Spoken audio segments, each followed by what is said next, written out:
Sometimes you've just got to hand it to the indie dev. Unfettered by the chains of publisher pressure, often with no past legacy to apply the weight of expectation, they're simply more able and more willing to take risks to achieve an artistic vision. Sometimes that means taking a concept as simple as Midnight Fight Express and absolutely ramming it full of as many ideas and gameplay elements as will possibly fit without completely bursting the seams. This have your cake and eat it approach to development won't work for everyone. In fact, it's failed more than once, but in Midnight Fight Express it not only works, but does so with fairly spectacular results. The premise is like a hybrid of John Wick and Hotline Miami, with a little Sifu thrown in, although this is the game Sifu might have been had it not taken itself quite so seriously. Throughout MFE there's a sense that you should definitely be having fun first. Midnight Fight Express tells the story of Babyface, an amnesiac enforcer now targeted by his former employer, a brutal, unforgiving crime lord. A living legend on the streets, Babyface is guided by a mysterious figure operating a drone that accompanies him everywhere. Each level is presented as a flashback as Babyface is interrogated by a couple of loose cannon cops on the trail of his former boss. Driven to fight for both survival and absolution, Babyface is an almost mythological entity, whispered about by nervous thugs and criminals in a manner belied by his unassuming, unremarkable features. He's led by the unreliable whims of the drone pilot who tosses out morsels of truth among great big mouthfuls of bullshit. Often it's Babyface's enemies who seem to be telling the truth, creating an intriguing gangland mystery that harks at Devolver Digital at their best. Completing each of the 40 diverse isometric levels opens up challenges that give you a reason to replay them. From specific side objectives to achieving an S rank, these challenges place you in a global leaderboard and reward you with new cosmetic skins, clothing and items to spawn in the playground mode. After you complete each mission for the first time, you'll receive a skill point to unlock another of Babyface's latent talents. Separated across a handful of trees, these include a suite of disarming moves, grapples and finishers that gradually turn each encounter into an Arkham-style mix of combos and reactionary takedowns. There are contextual finishers, sidearm finishers and a whole host of brutal kill moves that make each fight feel satisfying and cathartic.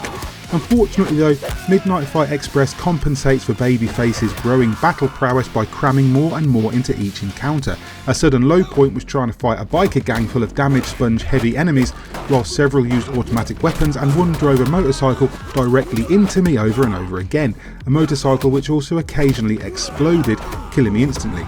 In fact, the second half of the game throws a few too many enemies with guns at you, which disrupts the flow of combat too much as you're constantly getting shot while mid-combo.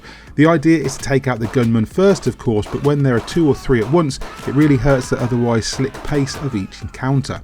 However, when MFE is flowing right, it's one of the best melee action games I've played. Weapons can be picked up and swung or thrown, guns emptied and discarded, chairs, rubbish bags, briefcases and bottles can be kicked or tossed at enemies. You can stick cleavers in heads, spear divers with their own harpoons and take on huge circus freaks with lethal claws. Almost every level introduces new enemies with new mechanics. It becomes a little much after a while, but also stops the game becoming boring. You're always having to adapt to a new situation, altering your tactics and weaponry on the fly. Between each level you can boost your skills, alter your outfit or skin, or muck around in the playground mode. This is a practice mode that allows you to spawn multiple weapons and enemies to practice dealing with any situation the game throws at you. The simple blocky art style allows for some colourful locales and interesting enemy designs. Levels are stuffed with tiny details, hidden NPCs and secret weapons that often become part of challenges on repeat runs of a level. Bosses are a little samey though, not offering much of a step up from standard enemies. They have bigger health pools and special moves, but they die all the same.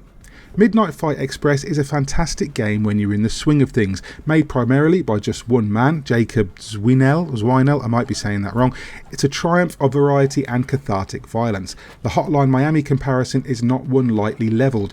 Everything from the dialogue to the incredible soundtrack evokes that same sense of effortlessly cool brutality. One very impressive touch lets you capture short gifs from a level run to share on social feeds. Jacob Zwinel's game is in danger of having just a little bit too much game in it. It feels churlish to complain about getting too much content, though you may get more from it if you play it in short bursts. Addictive gameplay challenges, modifiable difficulty settings and an absolute smorgasbord of enemies, tactics, game mechanics and locations make Midnight Fight Express a superb indie brawler that rewards repeated play, and for that reason I'm going to score it an 8 out of 10.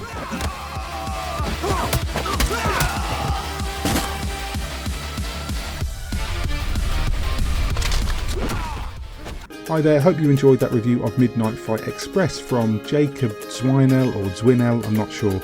which way you say that, so I apologise for getting it wrong, and Humble Bundle. If you did like the review, please hit like and subscribe, maybe tag that bell icon too, so you're kept up to date with everything we post going forward. And if you want to support us via Patreon, we appreciate everything that you guys do for us. It helps us keep doing this for you. In the meantime, I've been McFraser for God is a Geek. That was a review of Midnight Fight Express, and you guys have been lovely. Bye.